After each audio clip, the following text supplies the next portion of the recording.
NDA में पड़ गई है बहुत बड़ी फूट। अकाली दल ने एनडीए से अलग होने का फैसला किया है। अकाली दल की कोर कमेटी की बैठक में पार्टी के अध्यक्ष सुखबीर बादल ने एनडीए से अलग होने का फैसला लिया। पिछले कई दिनों से अकाली दल सरकार के कृषि बिल का विरोध कर रहा था। कुछ दिन पहले ही अकाली सांसद और केंद्र में मंत्री हरसिमरत कौर बादल ने कृषि बिल के खिलाफ मंत्रिमंडल से इस्तीफा दे दिया था। एनडीए से अकाली दल के अलग होते ही बीजेपी और अकाली का 24 साल पुराना साथ टूट गया। 1996 में दोनों दलों में गठबंधन हुआ था। पंजाब में दोनों दलों की कई बार सरकार भी बनी।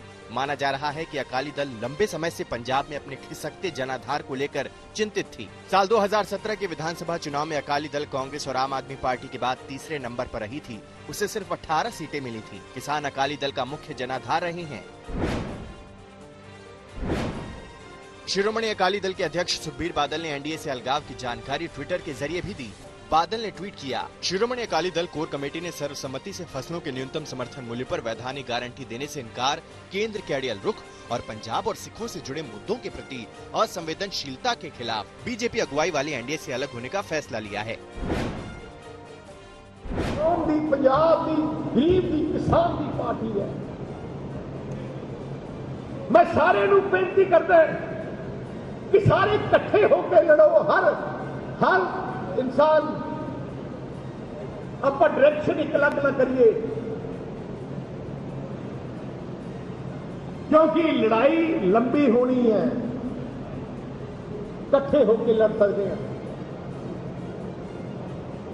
अपने में सारे में कोई फुट नहीं होनी चाहिए, कोई डायरेक्शन नहीं होनी चाहिए।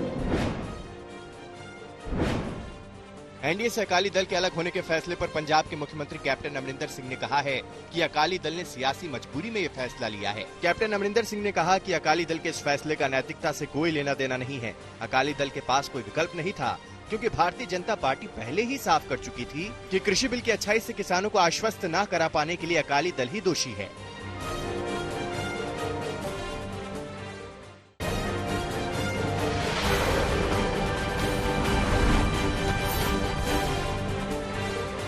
बीजेपी में संगठन के स्तर पर कई बड़े बदलाव किए गए हैं। शनिवार को बीजेपी अध्यक्ष जेपी नड्डा ने अपनी नई टीम का ऐलान किया, जिसमें राम माधव, मुरलीधर राव, अनिल जैन और सरोज पांडे की महासचिव की पद से छुट्टी हो गई है।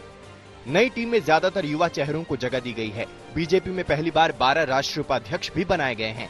इसके अलावा 9 महासचिव और 13 राष्ट्रीय सचिव नियुक्त किए गए हैं। सांसद अनिल बलूनी की अगुवाई में 23 प्रवक्ताओं के नाम भी जारी किए गए हैं। कर्नाटक से सांसद तेजस्वी सूर्या को भारतीय जनता युवा मोर्चा का नया अध्यक्ष बनाया गया है।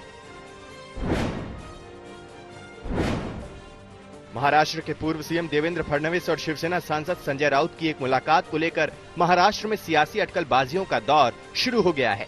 दोनों नेताओं के बीच मुंबई के होटल में बैठक हुई, जो 1.5 घंटे से भी ज्यादा वक्त तक चली। हालांकि इस मुलाकात के बारे में कहा जा रहा है कि शिवसेना के अखबार सामना के लिए पूर्व सीएम का इंटरव्यू करना है, जिसके बारे में संजय राउत फडणवीस से चर्चा कर रहे थे। कहा यह भी जा रहा है कि ये इंटरव्यू बिहार चुनाव के बाद छपेगा, लेकिन ये दावा हजम करना बेहद मुश्किल है। शनिवार को पूर्व प्रधानमंत्री मनमोहन सिंह के जन्मदिन पर पीएम मोदी समेत सभी नेताओं ने उन्हें शुभकामनाएं दी। मनमोहन सिंह के जन्मदिन के मौके पर सियासत भी जमकर हुई। राहुल गांधी ने पूर्व पीएम को बधाई देते हुए लिखा कि उनके जैसे गंभीर प्रधानमंत्री की कमी आज देश को बहुत खल रही है। वहीं प्रियंका गांधी ने मनमोहन के अपने संदेश में यूपीए सरकार के दौरान के तमाम कामकाज गिनाए। चुनाव की तारीखों के ऐलान के साथ ही बिहार में सियासी सरगर्मियां तेज हो गई हैं। शनिवार को पूर्व डीजीपी गुप्तेश्वर पांडे नीतीश कुमार से मिलने पहुंचे। ऐसी अटकलें थी कि गुप्तेश्वर पांडे जेडीयू में शामिल हो सकते हैं, लेकिन नीतीश से मुलाकात के बाद गुप्तेश्वर पांडे ने कहा कि उन्होंने अभी कुछ तय नहीं किया है। नीतीश और गुप्तेश्वर पांडे की मुलाकात पर पप्पू यादव ने तंज कसा है। पप्पू यादव के मुताबिक दोनों की चाहत एक जैसी है, इसलिए जोड़ी अच्छी जमेगी। महागठबंधन में सीट बंटवारे को लेकर तनातनी का माहौल है। आरजेडी नेता शिवानंद तिवारी ने कहा कि महागठबंधन में अभी तक सीटों का बंटवारा हो जाना चाहिए, इसमें देरी हो रही है, जिसके वो खिलाफ हैं। इससे पहले उपेंद्र कुशवाहा ने तेजस्वी का नेतृत्व स्वीकार करने को लेकर आपत्ति जताई थी। शिवानंद तिवारी के मुताबिक कुशवाहा को मनमाफिक सीट नहीं मिल पा रही है, इसलिए ऐसी बातें कर रहे हैं। नए कृषि कानून को लेकर राजनीतिक दल तरह तरह से अपना विरोध दर्ज करवा रहे हैं। शनिवार को कर्नाटक विधानसभा में कांग्रेस विधायकों ने फेस मास्क को ही कानून के खिलाफ अपना हथियार बना लिया। कोरोना प्रोटोकॉल के तहत मास्क पहनकर विधानसभा पहुंचे कांग्रेस सदस्यों ने अपने मास्क पर स्लोगन लिख रखे थे। कन्नड़ में लिखे इस नारे का मतलब है अन्नदाता से अन्याय।